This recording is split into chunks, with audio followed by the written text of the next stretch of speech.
In this video, we're going to be talking about why it's so hard to leave an abusive relationship, and we're going to look closely at something called a trauma bond. Now, to put this in context, we're going to relate it to an actual episode from Married at First Sight, Season 12, Episode 5, where we are closely looking at the relationship of Paige and Chris.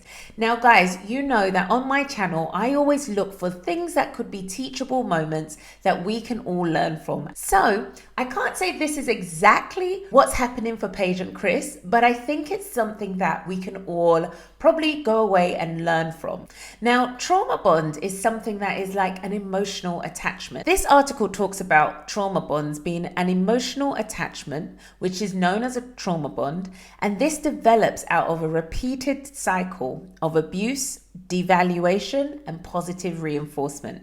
And this is really important, guys, to fully understand, because for a trauma bond to actually occur, there needs to be some type of abuse. Now, when we talk about abuse, people think straight away physical abuse or sexual abuse, but actually abuse can be verbal, it can be financial, it can be emotional. So open your mind always to this term abuse. Now, devaluation is one of those things, the abuser actually abusing the other person with put downs or shouting at them or criticizing them or doing things to gaslight them. That's how you can almost devalue this person, so that they're now feeling a bit less than, they're now feeling a little bit unworthy, they're now feeling not so good about themselves. And then when it comes to the element of positive reinforcement, this is where actually in the relationship, the person who's in this cycle of abuse almost is like, you know, we normally have some good times and then there's some bad times, and they're almost stuck where they get glimpses of kindness, almost overshadows all the abusive and traumatic moments that they do have to endure with them. This is what keeps people hooked. This is what keeps people trying to see the best in the person, or trying to cling to those good moments or those good memories, or that last time we did something nice, or the moment that we had a really nice dinner and he was really kind to me. You know, that is the danger of how the cycle of abuse can really actually get right into holding people quite tightly in quite abusive situations. One of the things about trauma bonding is it actually is really something that can happen very quickly, and it's quite intense. It has a kind of fast, quick connection that almost leaves people feeling quite excited, overwhelmed. They connect this kind of rush of emotions to this person, but actually it can create this full sense of connection, this full sense of a deep bond or something, because you've maybe had quite a significant emotional event. Now, this is quite important when you relate it back to Married at First Sight, because these people are going through quite a significant life-changing event. Let's take, for example, there's a stressful moment building up for the person who's normally quite toxic or abusive, all right? They are someone who's now feeling stressed, they're feeling a bit overwhelmed. They then take that anger or that stressful feelings out on the other person. Maybe they're giving them the silent treatment. Maybe they're just giving them one-worded answers. Maybe they're rude and abusive verbally towards. This builds, and this is what the cycle talks about, where there's a build-up, and it builds and builds and builds and builds. The person who's on the receiving end is almost like walking on eggshells. They feel very uncomfortable. They're almost like, oh my God, something's going to happen, and then boom. So then they act out. They tell you what it is. They might just have a go at you. They might treat you in a really rude way. They might just be emotionally abusive. Then what we see is quite quickly, it moves into this honeymoon period, whereby they might be apologetic. They might try and promise that they're never going to do that again. They might try and reassure you of how beautiful you are. Sorry, I didn't mean to say those things where I said you weren't so nice, or I called you ugly, or I called you fat. Whatever they've done, okay? They try and actually make amends for what they've done wrong. They might promise you things. They might tell you all the things you want to hear, because they know how to reel you right back in, particularly if it's got to the point where they are worried that maybe they might just lose you. So they know how to really say the right things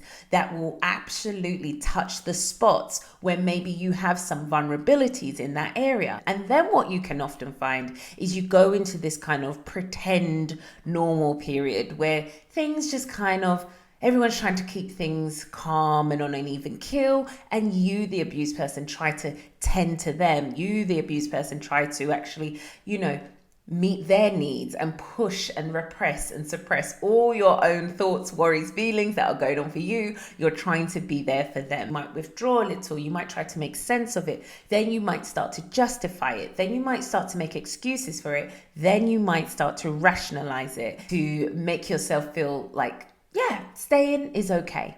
Despite everyone else out there seeing major red flags, lots of dysfunction, and actually probably telling you, girl or guy, you need to go. You can check out my previous videos that I've done on major red flags in this current relationship. Also, another video I've done where we really delve into emotional manipulation and what that can look like when we are dating or in relationships with manipulative people. If we look at the relationship between Paige and Chris, I want to highlight the risks of how easy a pattern like this can form. We had the sex first night of marriage, and there's nothing wrong. Again, guys, I've done videos, I've talked about there's nothing wrong with having sex the first night, but these people are absolute strangers. And for some people, they might have thought, you know what, I want to build a friendship, I want to get to know you first, I want to actually take this in more of a gradual paced way. And for some people, it's been quite immediate, quick and fast. And with Paige and Chris, we've seen that this has moved swiftly. Quickly, within hours, he was able to actually devalue this young lady and say, actually, I've got no feelings for you. I'm not attracted to you. You're not my type. Yeah, I know we hit it. I had sex. We had sex together. But, sorry, you're just... Now, this, guys, is the devaluation. Now, again, guys, we've already gone over the trauma bonding. So we know that there's often this kind of almost like a love bombing, intense connection, emotional attachment that forms very quickly often. And then what you have is this next moment where there becomes devaluation. Now, if we swiftly then see within another matter of hours, they're going on this honeymoon. They move into the honeymoon phase of what we would look at on the cycle of abuse, whereby it's almost like he comes, he apologizes and says, hey, sorry, you know what? I was a bit of a jerk. Sorry about that. And then it's all swept away. She's packing, she's happy again, she's got her husband, and it just moves into the normality of it, like we've just discussed in the cycle. They're getting their bags together, they're going on their honeymoon with the rest, and it's just swept under like it never happened. It's all justifiable, he's apologized, he's made her feel a little bit more reassured, and they swiftly move into the next day. Now, guys, when we're talking about Paige and Chris, we're talking about this is within 24 hours of them getting married. This cycle actually potentially played out. So once that cycle takes place, it's very easy if you don't end up leaving off that first cycle taking place, or you don't end up disrupting it enough to really address this and do something different to disrupt that pattern, it almost sets in. So now we move into day 2/day 3, and we see that they arrive at Las Vegas. We get information from Eric and Virginia, who Eric talks about at the breakfast table that, last night when we all arrived here at Las Vegas, Chris was a bit off. So we hear already that from day 2, the other couples around them, or Eric and Virginia, were already sensing that something is off with this guy. Now we move into day 3, where we get to see that in the morning of them having this breakfast, she's quite jolly. She looks like she's smiling. You would never have guessed that this lady had just been told 24 hours before that she was not attractive and not, he had no connection with her. She makes it look so seemingly good, okay? And then we see a moody Chris. We see a Chris who's just away with the fairies, maybe a little bit not really checked into the moment. And we see Chris pull out this whole, I don't want to talk about it. I've had some quite significant news, but I don't want to talk about it. What do you want to do today? And this kind of power play is crucial to how the imbalance in power in these type of relationships occurs. Even when people are somewhat teasing you with information that is quite critical to your relationship. Yeah, there's something big on the horizon. There's something that I got told, but I can't tell you, or I don't want to talk about it. And then it has you almost like, please, pleading with them, begging them for this information. And we see it in some ways potentially here. Others have to almost coerce him to do the right thing and share this information with his wife. What I saw in this was that actually we saw Chris have a dirty smirk on his face when we see that Paige comes back to him after she takes some time out of the room. And he literally is like, so what do you want to talk about? Do you want to know? And it's like, of course she wants to know. But he wants her to almost beg him for this information. This is how you embed this kind of really abusive and power and control dynamic in a relationship very early. She then obviously comes and she's like, yeah, of course I want to know. And he literally feels, gets up, and as he gets up and goes past her, do you see her face? And I've just put the image of her face here, guys. You see almost a look of terror in this young lady's face. I saw this lady's face and I literally was like, she is petrified. It's almost like she is walking on eggshells around this person because he is quite unnerving. There's almost moments, and often in a trauma bonding relationship, there's moments of such sweet joy and there's moments of such uncertainty and funny energy and just things that make you feel really like, I don't even know what's going to happen next. It's very unstable. It's very uncertain. It's very sporadic. And that is the kind of push and pull that goes on in these relationship dynamics. Because when it's good, it's really good. But when it's bad, it's bad. You know, it's trash. It's chaotic. It's hectic. And next moment, we see him yank this lady's arm and pull her into the bathroom round the corner. Now, there are ways in which people can say, you know what, come with me and let's talk in the bathroom. Or even if you don't want to say anything. But I'm telling you, that yank, that pull, and I had to go back and watch this several times, guys. But I literally saw that this guy pulled her, not in a kind of gentle and loving way. It was literally like, he didn't look at her and reassure her like, yeah, come with me, I'll talk to you in there. It was like a domination. It was so uncomfortable to watch.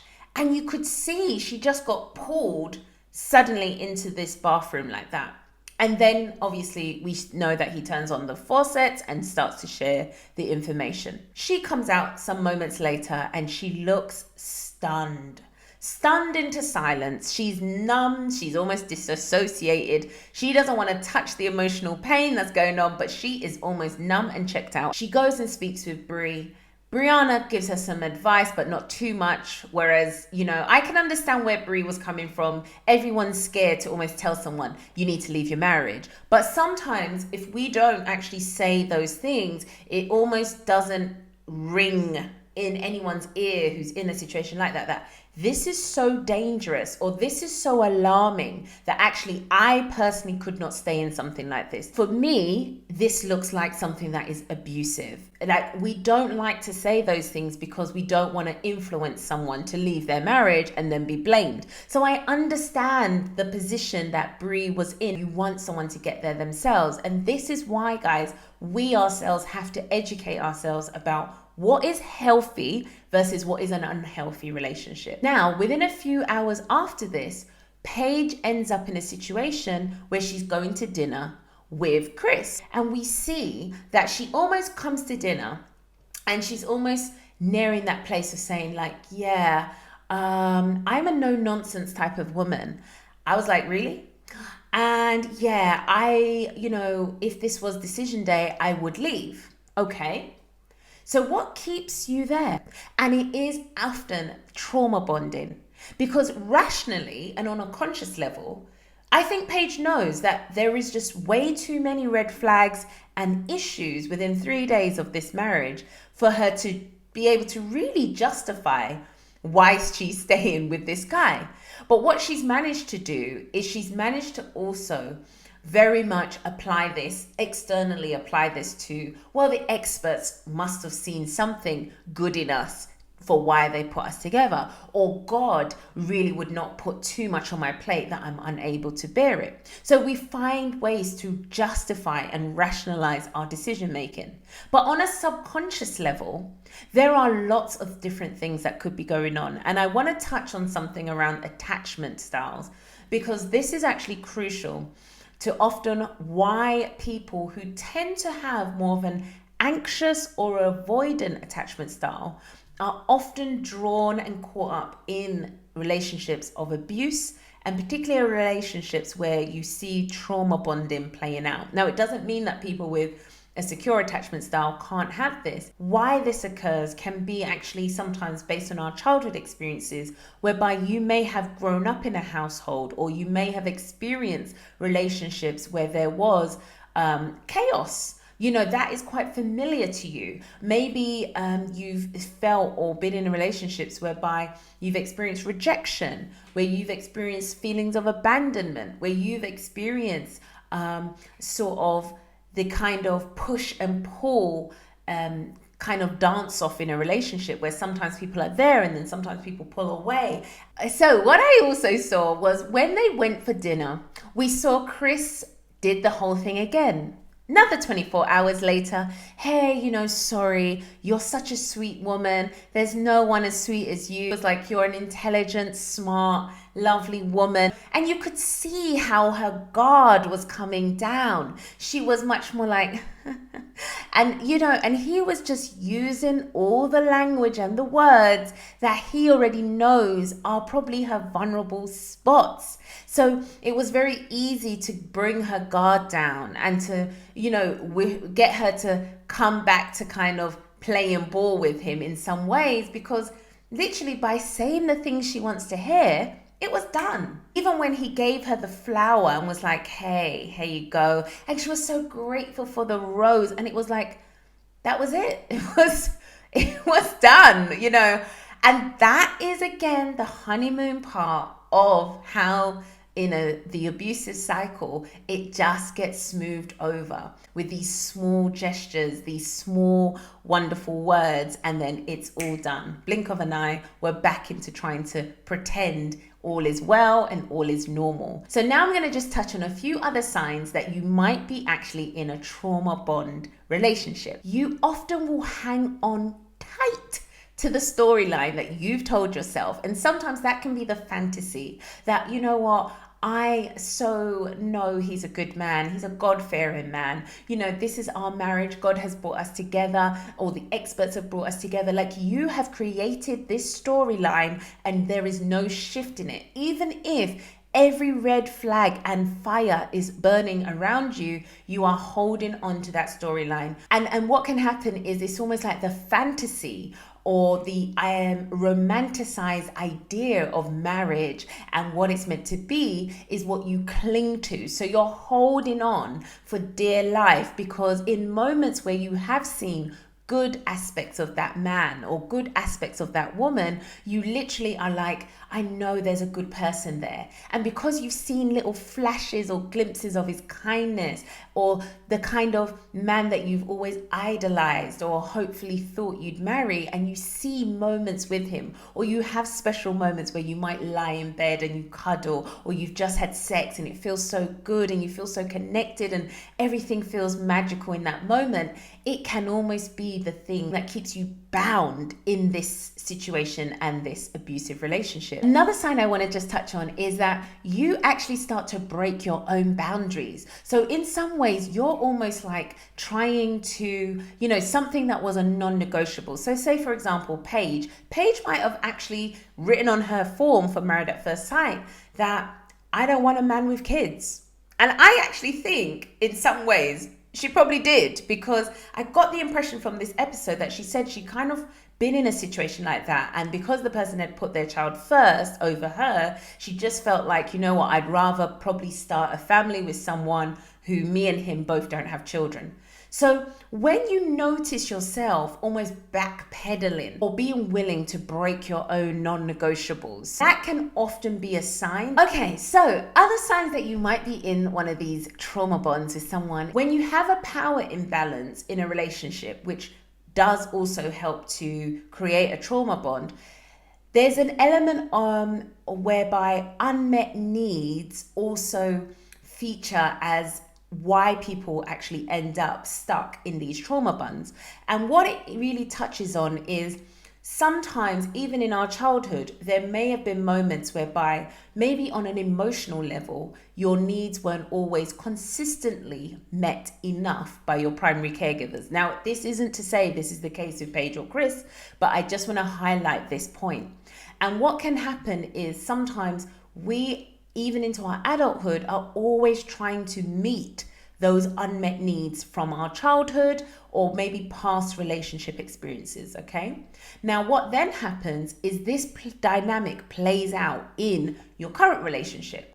So if you've always felt like, I want to feel loved, safe, and you think you're going to get this through being married. Now for Paige, she is someone who has highlighted this desire, this strong need to be married and to, and there's nothing wrong with desire in marriage, but the dangers of that is that because of your desire for this thing, this marriage that you hope maybe is going to meet that need, whether it's I don't want to be lonely, I want to feel good enough, I want to feel loved, I want to feel adored, I want to feel wanted, I want to feel seen, whatever it is, because of that unmet need, sometimes people will be willing to sit in something that is much more abusive, dysfunctional, toxic, and chaotic than actually be alone and actually wait for something a lot more healthier. But because this is all happening on a subconscious level, many people don't actually walk around thinking, well, hey, I've got some unmet needs. This is all happening on a subconscious level. So you're not always consciously aware of that. So when you meet now a guy who suddenly has become your husband because you're on Married at First Sight, you attach very quickly, but also in order to try and meet those unmet needs. So sometimes you might have those good moments where you feel like, oh my God, I feel safe when he holds me in bed and we cuddle, and you start to feel and associate that feeling with, oh my God, that person. And that unconscious unmet need of wanting to feel safe, let's take that for example, and when you're in bed with your partner or your husband as it is, and he's cuddling you and you feel safe in that moment, that sweet moment becomes something that you want again and again and again, because there might have been a time maybe earlier in your life or past relationships or even in your childhood where you might not have felt that sense of safety. And when you've had glimmer of hope and of feeling that with someone who, even if that person is the abusive person, you don't want to let go of it. And this can be also why so many people end up staying in very toxic, abusive relationships without even seeing it as toxic or abusive, because in some ways on a subconscious level, their unmet needs feel like they're being met by this person. If you enjoy content like this, then make sure you check out my website. You post a comment below. Let me know your thoughts. Are there any other signs that you have picked up on when it comes to trauma bonds or toxic relationships or abusive relationships? Hope you've enjoyed this video. Make sure you hit that like button and the subscribe and the bell so you never miss another video each and every time I upload. Take care and God bless. Bye.